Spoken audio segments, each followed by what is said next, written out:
The Life and Adventures of Nicholas Nickleby by Charles Dickens. Chapter 36.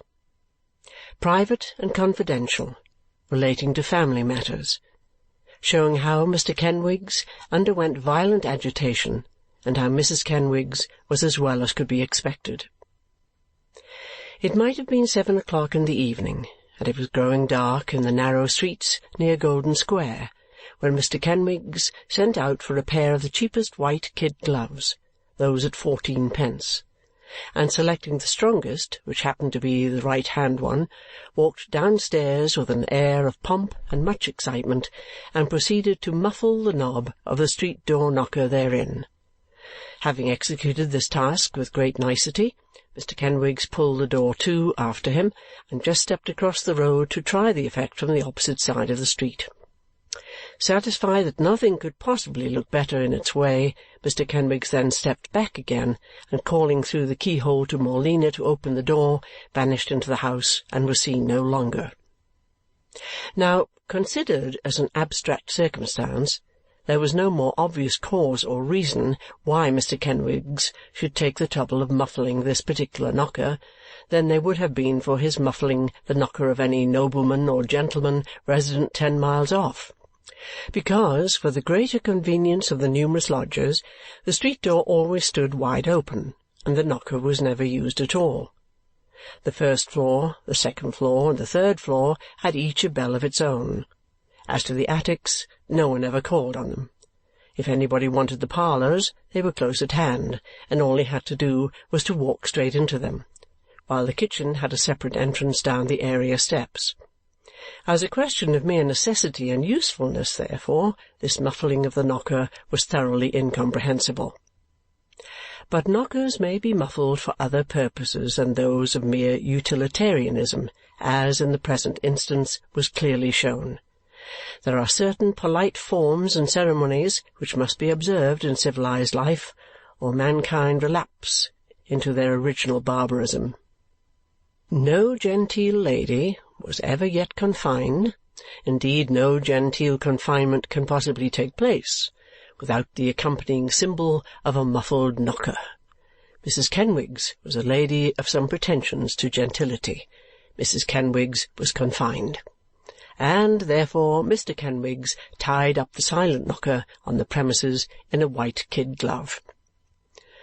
"I'm not quite certain neither," said Mr. Kenwigs, arranging his shirt-collar, walking slowly upstairs, "whether, as it's a boy, I won't have it in the papers."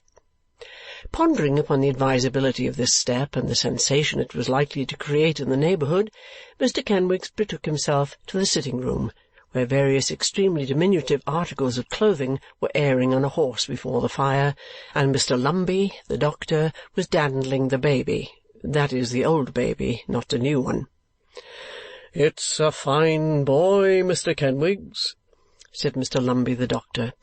"You consider him a fine boy, do you, sir?" returned Mr. Kenwigs. "It's the finest boy I ever saw in all my life," said the doctor. "I never saw such a baby." It is a pleasant thing to reflect upon, and furnishes a complete answer to those who contend for the gradual degeneration of the human species, that every baby born into the world is a finer one than the last. "I never saw such a baby," said Mr. Lumby the doctor. "Morleena was a fine baby," remarked Mr. Kenwigs, as if this were rather an attack by implication upon the family. "They were all fine babies," said Mr. Lumby, and Mr. Lumby went on nursing the baby with a thoughtful look. Whether he was considering under what head he could best charge the nursing in the bill was best known to himself. During this short conversation, Miss Morleena, as the eldest of the family, and natural representative of her mother during her indisposition, had been hustling and slapping the 3 younger Miss Kenwigses without intermission, which considerate and affectionate conduct brought tears into the eyes of Mr. Kenwigs and caused him to declare that, in understanding and behaviour, that child was a woman. "She will be a treasure to the man she marries, sir," said Mr. Kenwigs, half aside. "I think she'll marry above her station, Mr. Lumby." "I shouldn't wonder at all," replied the doctor. "You never see her dance, sir, did you?" asked Mr. Kenwigs. The doctor shook his head. "Aye," said Mr. Kenwigs, as though he pitied him from his heart. "Then you don't know what she's capable of." All this time there had been a great whisking in and out of the other room. The door had been opened and shut very softly about 20 times a minute, for it was necessary to keep Mrs. Kenwigs quiet, and the baby had been exhibited to a score or two of deputations from a select body of female friends who had assembled in the passage and about the street door to discuss the event in all its bearings. Indeed, the excitement extended itself over the whole street, and groups of ladies might be seen standing at the doors, some in the interesting condition in which Mrs. Kenwigs had last appeared in public, relating their experiences of similar occurrences. Some few acquired great credit from having prophesied the day before yesterday exactly when it would come to pass. Others again related how they guessed what it was, directly they saw Mr. Kenwigs turn pale and run up the street as hard as ever he could go. Some said one thing and some another, but all talked together and all agreed upon 2 points. First, that it was very meritorious and highly praiseworthy in Mrs. Kenwigs to do as she had done, and secondly, that there never was such a skilful and scientific doctor as that Dr. Lumby. In the midst of this general hubbub, Dr. Lumby sat in the first-floor front, as before related, nursing the deposed baby and talking to Mr. Kenwigs. He was a stout, bluff-looking gentleman with no shirt-collar to speak of and a beard that had been growing since yesterday morning.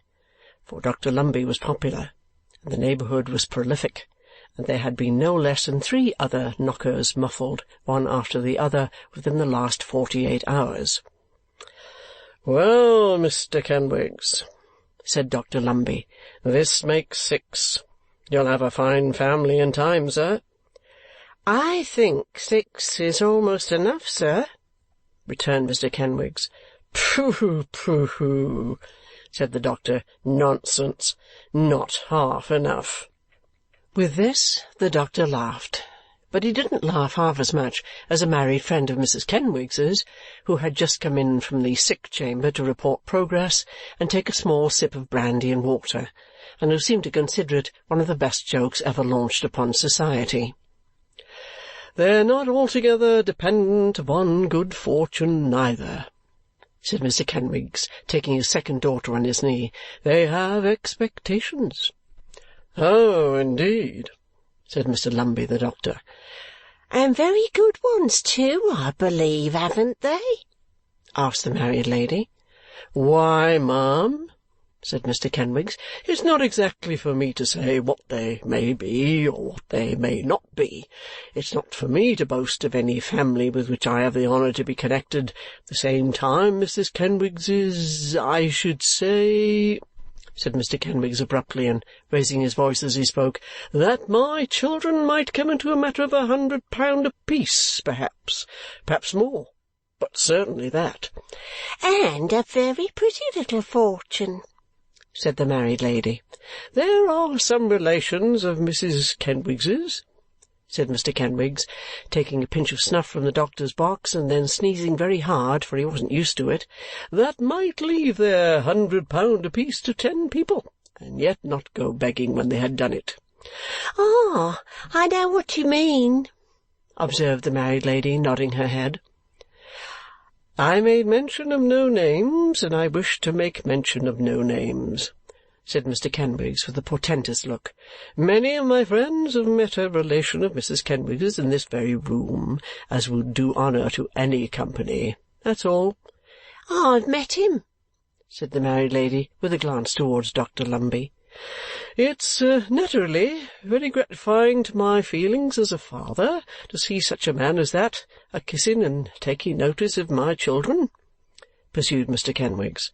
"It's naturally very gratifying to my feelings as a man to know that man. It will be naturally very gratifying to my feelings as a husband to make that man acquainted with this event." Having delivered his sentiments in this form of words, Mr. Kenwigs arranged his second daughter's flaxen tail and bade her be a good girl and mind what her sister Morleena said.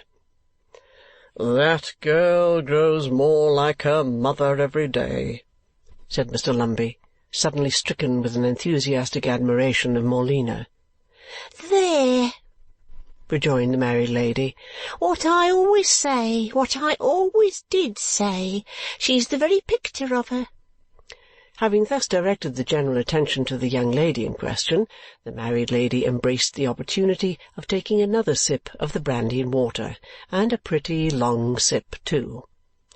"Yes, there's a likeness," said Mr. Kenwigs after some reflection. "But such a woman as Mrs. Kenwigs was afore she was married, good gracious, such a woman!" Mr. Lumby shook his head with great solemnity, as though to imply that he supposed she must have been rather a dazzler. "Talk of fairies!" cried Mr. Kenwigs. "I never see anybody so light to be alive, never. Such manners, too, so playful, and yet so sewerely proper. As for her figure, it isn't generally known," said Mr. Kenwigs, dropping his voice, "but her figure was such, at that time, that the sign of the Britannia over in the Holloway Road was painted from it." "But only see what it is now," urged the married lady. "Does she look like the mother of six?" "Quite ridiculous!" cried the doctor. "She looks a deal more like her own daughter," said the married lady. "So she does," assented Mr. Lumby. "A great deal more." Mr. Kenwigs was about to make some further observations, most probably in confirmation of this opinion, when another married lady, who had looked in to keep up Mrs. Kenwigs's spirits and to help clear off anything in the eating and drinking way that might be going about, put in her head to announce that she had just been down to answer the bell and that there was a gentleman at the door who wanted to see Mr. Kenwigs most particular. Shadowy visions of his distinguished relation flitted through the brain of Mr. Kenwigs as this message was delivered, and under their influence he dispatched Morleena to show the gentleman up straightway. "Why, I do declare," said Mr. Kenwigs, standing opposite the door so as to get the earliest glimpse of the visitor as he came upstairs, "it's Mr. Johnson. How do you find yourself, sir?" Nicholas shook hands, kissed his old pupils all round, entrusted a large parcel of toys to the guardianship of Morleena, bowed to the doctor and the married ladies, and inquired after Mrs. Kenwigs in a tone of interest, which went to the very heart and soul of the nurse, who had come in to warm some mysterious compound in a little saucepan over the fire. "I ought to make 100 apologies to you for calling at such a season," said Nicholas, "but I was not aware of it until I had rung the bell, and my time was so fully occupied now that I feared it might be some days before I could possibly come again." "No time like the present, sir," said Mr. Kenwigs. "The situation of Mrs. Kenwigs, sir, is no obstacle to a little conversation between you and me, I hope." "You are very good," said Nicholas. At this juncture proclamation was made by another married lady that the baby had begun to eat like anything, whereupon the two married ladies already mentioned rushed tumultuously into the bedroom to behold him in the act.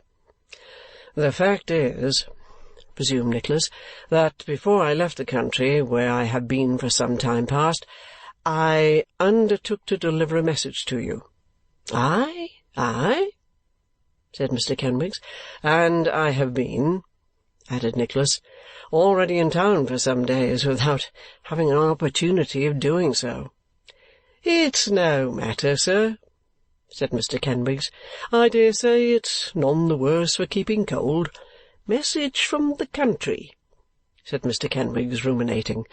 "That's curious. I don't know anybody in the country." "Miss Petowker?" suggested Nicholas. "Oh, from her, is it?" said Mr. Kenwigs. "Oh, dear, yes. Ah, Mrs. Kenwigs will be glad to hear from her. Henrietta Petowker, eh? Oh, how odd things come about now, that you should have met her in the country. Well." Hearing this mention of their old friend's name, the four Miss Kenwigses gathered round Nicholas, open-eyed and mouthed, to hear more. Mr. Kenwigs looked a little curious too, but quite comfortable and unsuspecting. "The message relates to family matters," said Nicholas, hesitating. "Oh, never mind," said Kenwigs, glancing at Mr. Lumby, who, having rashly taken charge of little Lillyvick, found nobody disposed to relieve him of his precious burden. "All friends here." Nicholas hemmed once or twice and seemed to have some difficulty in proceeding. "At Portsmouth, Henrietta Petowker is," observed Mr. Kenwigs. "Yes," said Nicholas. "Mr. Lillyvick is there." Mr. Kenwigs turned pale, but he recovered and said, "That was an odd coincidence also." "The message is from him," said Nicholas. Mr. Kenwigs appeared to revive. He knew that his niece was in a delicate state and had no doubt sent word that they were to forward full particulars. Yes, that was very kind of him. So like him, too. "He desired me to give his kindest love," said Nicholas. "Very much obliged to him, I'm sure. Your great-uncle, Lillyvick, my dears," interposed Mr. Kenwigs, condescendingly explaining it to the children. "His kindest love," resumed Nicholas, "and to say that he had no time to write, but that he was married to Miss Petowker." Mr. Kenwigs started from his seat with a petrified stare, caught his second daughter by her flaxen tail, and covered his face with his pocket-handkerchief. Morleena fell, all stiff and rigid, into the baby's chair, as she had seen her mother fall when she fainted away, and the two remaining little Kenwigses shrieked in affright. "My children! My defrauded, swindled infants!" cried Mr. Kenwigs, pulling so hard in his vehemence at the flaxen tail of his second daughter that he lifted her up on tiptoe and kept her for some seconds in that attitude. "Villain! Ass! Traitor!" "Drat the man!" cried the nurse, looking angrily around. "What does he mean by making that noise here?" "Silence, woman!" said Mr. Kenwigs fiercely. "I won't be silent," returned the nurse. "Be silent yourself, you wretch. Have you no regard for your baby?" "No," returned Mr. Kenwigs. "More shame for you," retorted the nurse. "Ugh, you unnatural monster!" "Let him die!" cried Mr. Kenwigs in the torrent of his wrath. "Let him die! He has no expectations, no property to come into. We want no babies here," said Mr. Kenwigs recklessly. "Take them away! Take them away to the fondling!" With these awful remarks, Mr. Kenwigs sat himself down in a chair and defied the nurse, who made the best of her way into the adjoining room and returned with a stream of matrons, declaring that Mr. Kenwigs had spoken blasphemy against his family and must be raving mad. Appearances were certainly not in Mr. Kenwigs's favour, for the exertion of speaking with so much vehemence, and yet in such a tone as should prevent his lamentations reaching the ears of Mrs. Kenwigs, had made him very black in the face, besides which the excitement of the occasion and an unwonted indulgence in various strong cordials to celebrate it had swollen and dilated his features to a most unusual extent. But Nicholas and the doctor, who had been passive at first, doubting very much whether Mr. Kenwigs could be in earnest, interfering to explain the immediate cause of his condition, the indignation of the matrons was changed to pity, and they implored him, with much feeling, to go quietly to bed. "The attention," said Mr. Kenwigs, looking round with a plaintive air, "the attention that I've shown to that man, the hasters he has eat, and the pints of ale he has drank in this house." "It's very trying and very hard to bear, we know," said one of the married ladies. "But think of your dear darling wife." "Oh, yes, and what she's been undergoing of only this day," cried a great many voices. "There's a good man, do." "The presents that have been made to him," said Mr. Kenwigs, reverting to his calamity. "The pipes, the snuff-boxes, a pair of india-rubber goloshes that cost 6 and 6. "Ah, it won't bear thinking of, indeed," cried the matrons generally. "But it'll all come home to him, never fear." Mr. Kenwigs looked darkly upon the ladies, as if he would prefer its all coming home to him, as there was nothing to be got by it. But he said nothing, and resting his head upon his hand, subsided into a kind of doze. Then the matrons again expatiated on the expediency of taking the good gentleman to bed, observing that he would be better to-morrow, and that they knew what was the wear and tear of some men's minds when their wives were taken, as Mrs. Kenwigs had been that day, and that it did him great credit, and there was nothing to be ashamed of in it. Far from it. They liked to see it. They did, for it showed a good heart. And one lady observed, as a case bearing upon the present, that her husband was often quite light-headed from anxiety on similar occasions, and that once, when her little Johnny was born, it was nearly a week before he came to himself again, during the whole of which time he did nothing but cry, "Is it a boy? Is it a boy?" in a manner which went to the hearts of all his hearers. At length Morleena, who quite forgot she had fainted when she found she was not noticed, announced that a chamber was ready for her afflicted parent, and Mr. Kenwigs, having partially smothered his 4 daughters in the closeness of his embrace, accepted the doctor's arm on one side and the support of Nicholas on the other, and was conducted upstairs to a bedroom which had been secured for the occasion. Having seen him sound asleep and heard him snore most satisfactorily, and having further presided over the distribution of the toys to the perfect contentment of all the little Kenwigses, Nicholas took his leave. The matrons dropped off one by one, with the exception of 6 or 8 particular friends who had determined to stop all night. The lights in the houses gradually disappeared. The last bulletin was issued that Mrs. Kenwigs was as well as could be expected, and the whole family were left to their repose. End of chapter 36.